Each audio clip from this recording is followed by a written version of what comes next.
Ce musée, c'est l'histoire de Saint-Renan. Toute l'équipe est très attachée à ce musée et donc il y a beaucoup de souvenirs. L'histoire de la ville de Saint-Renan, située dans le Finistère, est riche au travers des siècles. Elle fut bâtie par les seigneurs du Léon au XIe siècle. Le roi de France, François Ier, comme Anne de Bretagne, y ont séjourné. C'est pourquoi, en l'honneur de la reine de France, des médiévales sont célébrées tous les 2 ans. En 1694, Vauban fait une visite et compte Saint-Renan à la cour de Louis XIV. La ville a aussi vu Victor Hugo retrouver sa maîtresse Juliette Drouet, qui était venue s'y réfugier à la suite d'une dispute. C'est donc normal qu'en 1975, Louis Dujardin, docteur de la ville, insuffle à Jeanne Le Bihan, directrice du collège public, une pensée. Vous devriez créer un musée d'histoire locale avant que tout souvenir du passé soit irrémédiablement effacé. Jeanne Le Bihan, en poste à la mairie, porte cette idée en créant une association de loi 1901 pour fonder le musée d'histoire locale de Saint-Renan. Madame Le Bihan, je l'ai connue parce qu'elle est élue responsable de la culture au conseil municipal et j'étais responsable des affaires sociales, quoi. Alors, c'est là qu'on a eu des réunions communes quand même pour parler du musée. Je crois qu'elle attendait d'avoir un local finalement. Et quand la mairie a acheté la maison Thuars, parce que c'est la maison Thuars ici, c'est là qu'elle a commencé à rassembler des dons qu'elle avait ici et là, quoi. Ouais. Et j'ai aussi été dans les brocantes avec elle pour trouver des objets, oui. Je l'aimais beaucoup, Madame Le Bihan. Moi, ça a été... Ouais. Et elle est... Ouais. On s'entendait bien. Alors, elle était très, très fière. Voilà, ouais. Dès la mise à disposition du musée, les bénévoles partent à la recherche d'objets du quotidien, témoins d'une époque. Chaque don aide le musée à faire revivre le passé, les anciennes coutumes et la vie locale. Je me rappelle, c'est la joie de Madame Le Bihan quand Jean Thomas, qui a beaucoup fait pour le musée, eh bien, il donc travaillait là et il a découvert les niches à côté de la cheminée là. Elle était heureuse, je sais qu'elle était très heureuse de ça, quoi. C'est pas seulement l'objet, c'est aussi son histoire. L'ensemble des livres sont en partie issus de dons de particuliers, comme un bon nombre d'objets en fait du musée. Chaumière où du foyer étincelait la flamme, toi que le pèlerin aimait avoir fumé. Objet inanimé, avez-vous donc une âme qui s'attache à notre âme et la force d'aimer ? La coiffe d'une tante, les mesures en étain de ma grand-mère, qui porte des marques de contrôle des poids et mesures. Bon, il y a beaucoup de souvenirs dans ce musée. Ma mère, elle portait la coiffe, quoi. Ouais, sur les photos et tout ça, ouais. J'ai connu ça comme la place aux chevaux et tout ça. Ouais. J'ai vu tout ce qu'on voit sur ces cartes, donc les marchés, les foires, différentes places de Saint-Renan, les commerces. En 2009, après 28 ans d'ouverture, le musée est en difficulté à cause de problèmes de mise aux normes et d'inondations. Il doit fermer ou se réinventer. On a eu donc beaucoup de problèmes au départ. Donc on avait des difficultés donc, au niveau des inondations dans le bâtiment. Il y a eu également des visites de la Direction générale des affaires culturelles de Bretagne qui ont constaté que la muséographie était vraiment trop vieillissante et qu'il y avait des problèmes également d'insalubrité, d'hygrométrie. Il n'y avait pas d'eau dans le bâtiment, il n'y avait pas de toilettes. C'était la seule maison de Saint-Renan à ne pas avoir l'eau courante. On avait aussi des difficultés pour l'accès des personnes à mobilité réduite. On risquait la fermeture du musée. Ça ne pouvait pas répondre à ces exigences. D'où le projet de réhabiliter le musée. Municipalité et bénévoles travaillent ensemble pour trouver les meilleures solutions. L'association ne voulait pas apparaître après, dans le cadre de cette réhabilitation, de la reprise, comme un service municipal. Ils voulaient garder son indépendance. Ils voulaient garder leur créativité, toute leur liberté et le plaisir qu'ils avaient eu depuis le début à travailler dans ce musée. J'ai eu le sentiment très rapidement que s'il n'en était pas ainsi, l'association, l'existence même de l'association pouvait être remise en cause, quoi.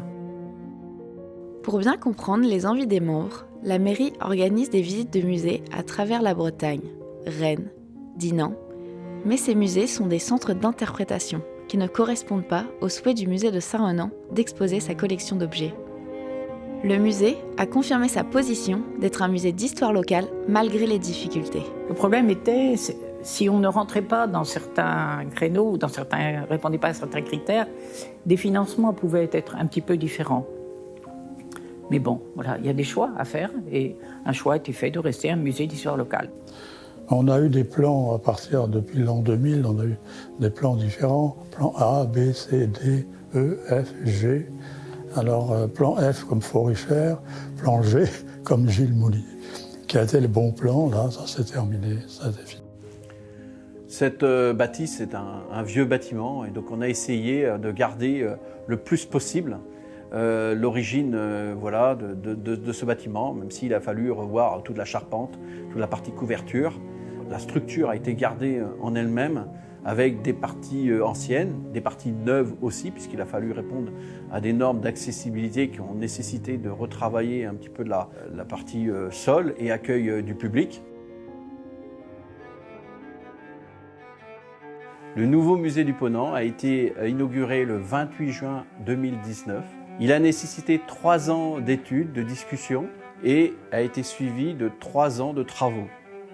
Les élus de Saint-Renan ont été très heureux d'accompagner bien sûr tous les membres de l'association à la rénovation de ce musée. En plus des collections, cette infrastructure permettra aussi de transmettre tout ce patrimoine local aux futures générations. Le musée tient sa force de l'engagement de ses bénévoles qui sont présents et impliqués depuis le début de cette aventure. L'association compte une 50aine de membres, dont la moitié assure des permanences et des visites de la ville. Le travail fait par les bénévoles est considérable. Certains sont présents, je ne dirais pas tous les jours, mais pratiquement pour faire vivre le musée, pour animer les différentes salles, pour répertorier le matériel, pour accueillir le public. Sans les bénévoles, actuellement, le musée ne pourrait pas être ce qu'il est aujourd'hui.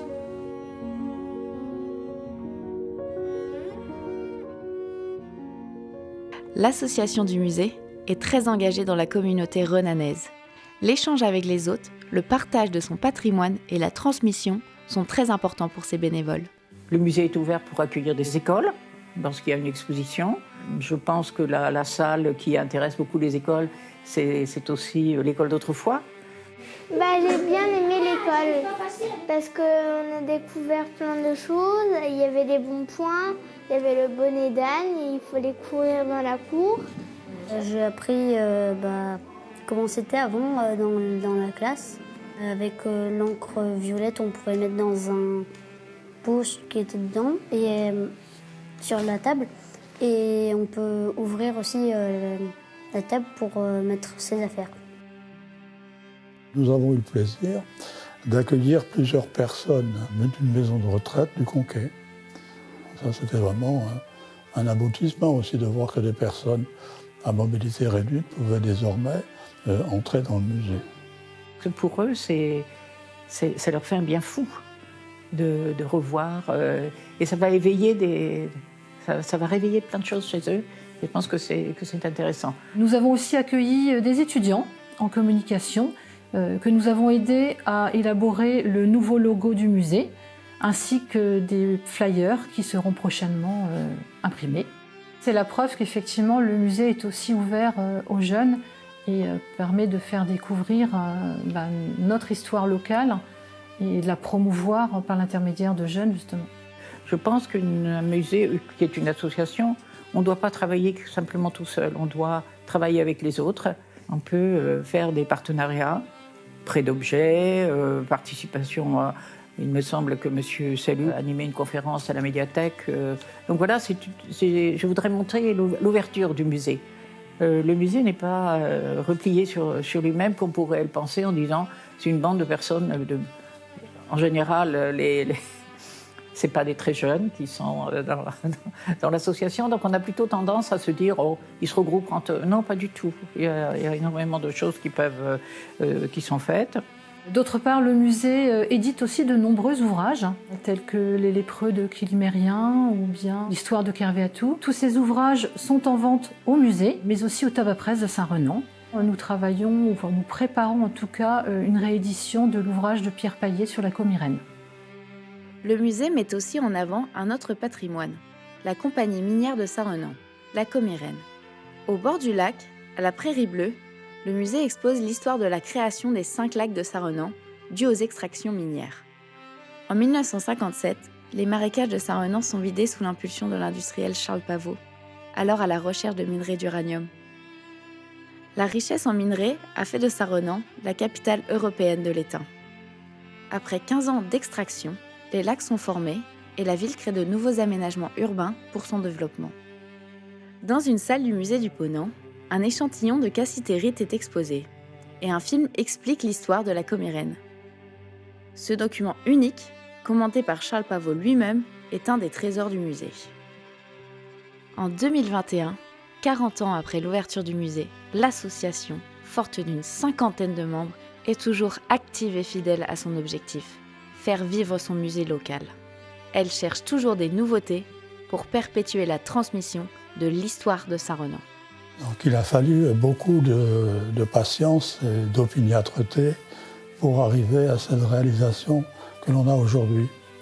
Alors je souhaite que ce qui a été accompli au cours de ces 40 ans soit maintenu et que le musée continue à vivre et à se développer. Longue vie au musée. Vous savez, j'ai 90 ans. Alors,